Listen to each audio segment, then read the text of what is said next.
This is the one we look back and we're like, oh shit, this is the, like, we thought Lemonade and the self-titled album was those ones, right? It's like the famous Cat Williams joke where he says like, you think the Chrysler 300 looked like a Rolls Royce until the Rolls Royce pull up beside you. And I feel like Renaissance pulled up beside Lemonade and the self-titled album and was like, yeah, this is the world really stopping though. What's up, everyone? This is Tatum. I'm back with another episode of Fuck This Review, and tonight I'm gonna give my full in-depth review of the new Beyonce album, Renaissance Act 1. I wanted to do this because, with live reactions, and first and foremost, I want to thank everyone who tuned in and watched the live reaction to the Beyonce album. I really just enjoyed communicating with everyone and people just enjoying the album and, things of that nature. But I wanted to, like, this album is so special, and I did it with the weekend review as well, but this album is so special that I feel like I need to just go in a little bit more in depth after living with it for a week and listening to it for damn near every day. And I just wanted to really dive into the album a bit, from a technical standpoint and, just all around, All right, let me say this, because I've been in conversations with people so much since this album dropped. The thing I really love about this album, and I'm not sure if I mentioned it in the reaction, but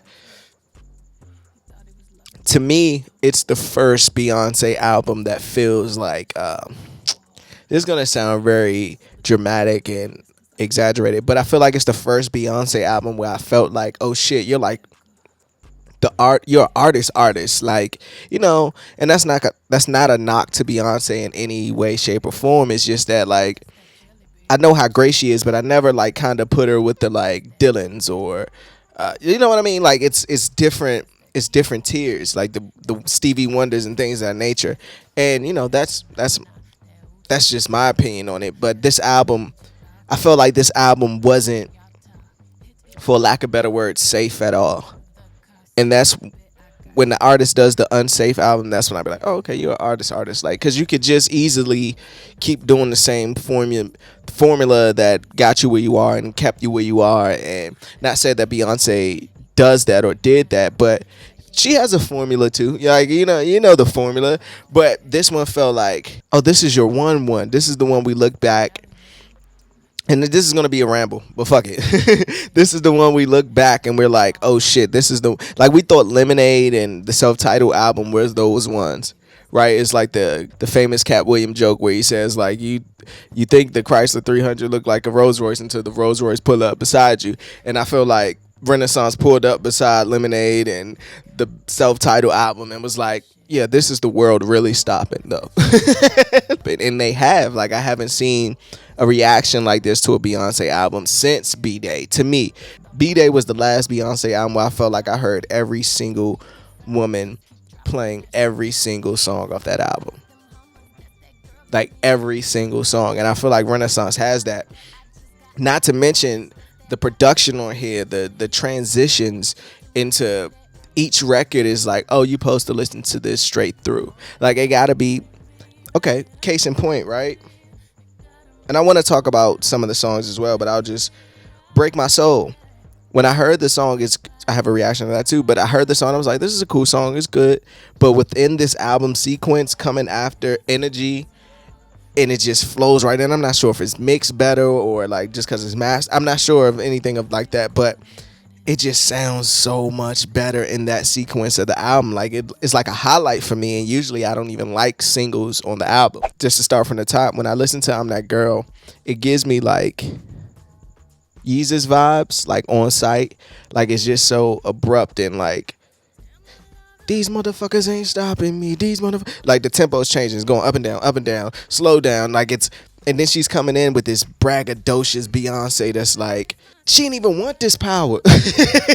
Like, her coming into that realization. And of course, she's done the bow down bitches and all that. But this is like, I think I'm That Girl, like, has a whole different persona. Like, when it breaks down at the end, when she says, like, My Un-American Life, and then it just gets into that dun dun dun, like that mystical sample.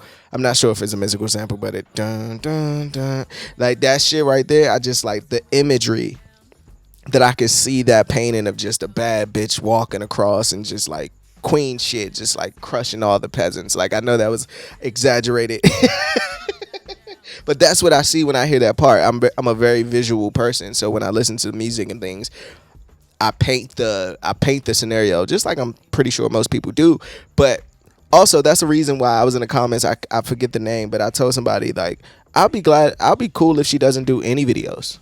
Like leave the vision up to everybody else. Let it be like that would be like the really artsy fartsy shit. If she just like that would make this album a 5-star classic if she didn't just do that for me. But I know that's not realistic.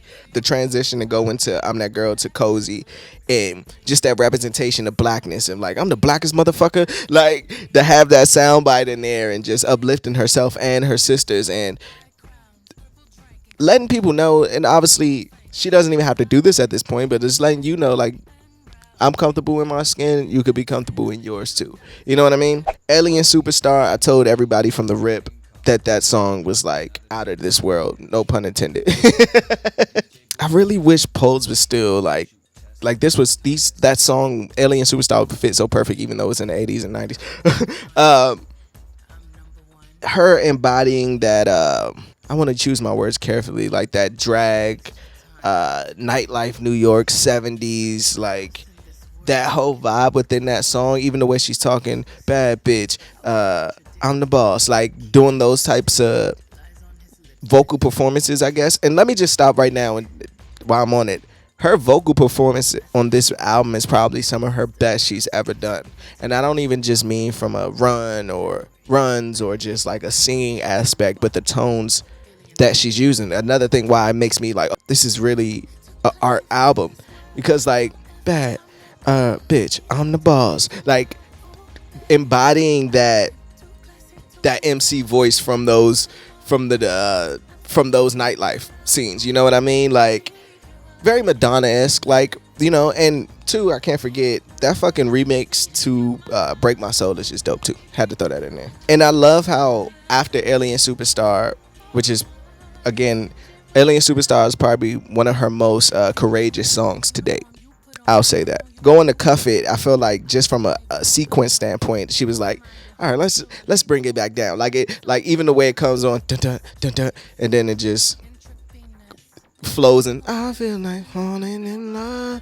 I'm in the mood to fuck something numb. Like her doing those, it reminded me of it's another song on here too, but that song reminded me of like some Timberland type stuff, some Justin Timberlake type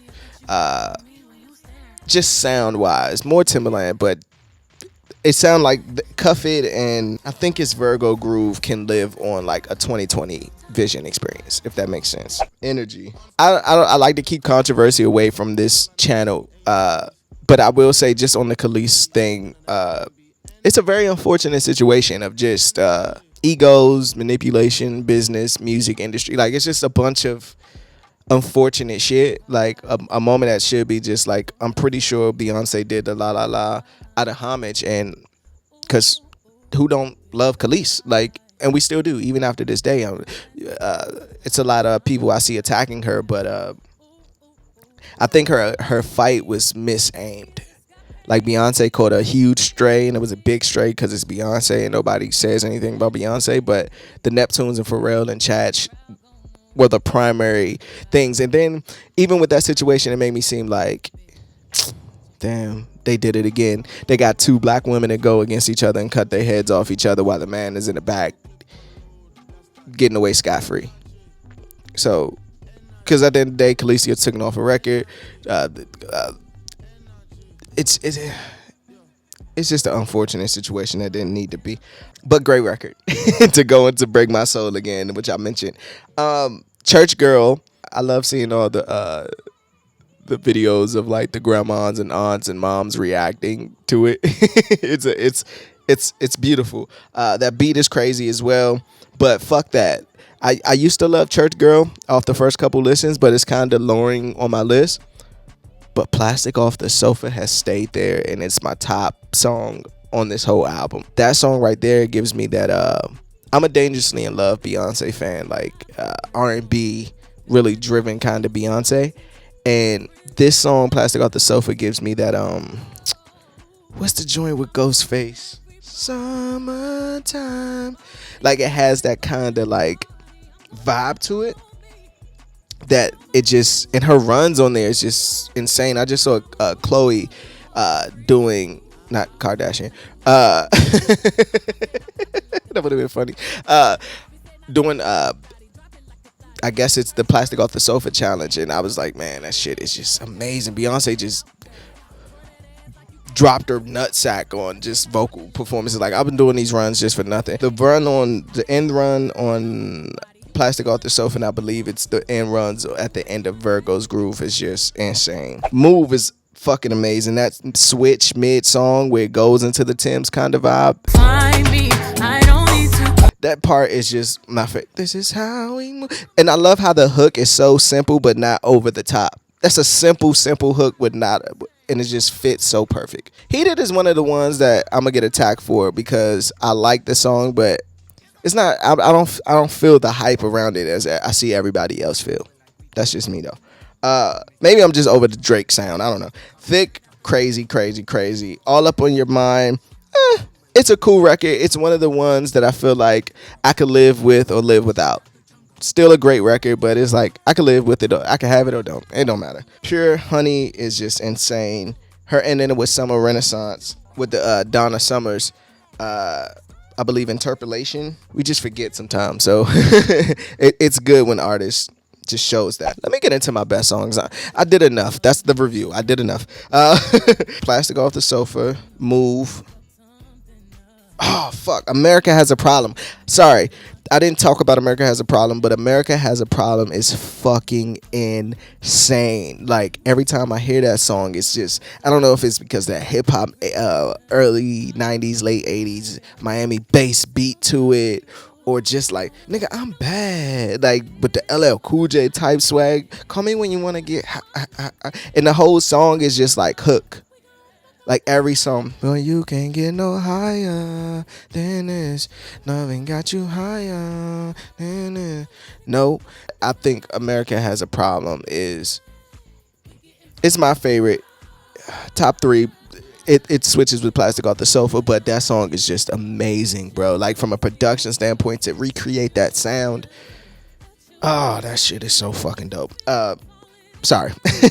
So it's Plastic Off the Sofa, Move, and America Has a Problem, my 3 favorites.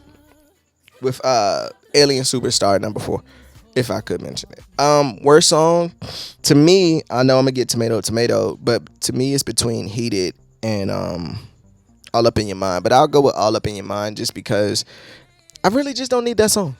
Like, I like her vocal performance, the way she did. I try to get all up in your mind. And even her vocal change she does towards the end of it, where she's playing with her voice and goes into the falsetto and out of it. Like, it's amazing vocal performance, but the song itself, I could do without. Best line to me, what was it on? Is it Cozy? It might be Cozy. She says, dancing in the mirror, kiss my scars because I love what they made. And I thought that line was just so dope. Like, dancing in the mirror, kiss my scars because I love what they made. I think that's just dope. And that line's been like, it stood out to me immediately. Well, I know you can't help but to be. In closing, when it comes to Beyonce Renaissance album, again, to me, it's her best work. I know I'm early. I don't know if I said it in the reaction video or not, but the album is just like, it's next level. It's a from the legend that she is. And she doesn't have to make an album like this anymore. Like, she don't have to try what I mean. I think it's always amazing when the goats of the goats, like, still got that output that's still like, oh shit, you still got the game in a chokehold kind of thing, like, whenever you want it, you know? And nobody's gonna make no music like this in her realm, at least, you know what I mean? And it's just a beautiful piece of work, man. Like, it from top to bottom. To be truthfully honest with you, I hope Act 2 and Act 3 aren't different music. Like if it is, and she knocks out the park for 2 more albums, that'd be unheard of. And she bow down, bitches, all hell, the queen. Like you can't do nothing with that. But hopefully, like act 2 and act 3 are like maybe a visual, maybe the tour is act 3, and just delivering the album in different forms. So you get the audio form, and then act 2 would be the visual form, and then the third one would be the live performance of that. And to be truthfully honest, and I was seeing tweets and people talk like, damn, we're gonna have this album, that album. I wish she would just do a show with just do this album. Just do this album. Like I've been to Beyonce shows and shit. Like I love them, but let's just do this album. Like that'll be the experience, the Renaissance experience. I just gave the whole thing away. Again, let me know what you think about the album in the comments now that you got to live with it and digest it. What's your top 3 songs on here? Do you want more music as far if in act 2 or act 3, or would you be happy with the visual being next and then the live performance? Let me know in the comments. Thanks again for everybody for watching. Don't forget to hit that like button, hit that subscribe button if you haven't already, and go check out the live reaction I did. It's pretty good if I do say so myself. But as always, fuck this review. I'm Tatum. Peace. And I got my grill out, bro. Like that's some real Texas Houston shit. Like I put the shirt on with the grill today. Peace, y'all.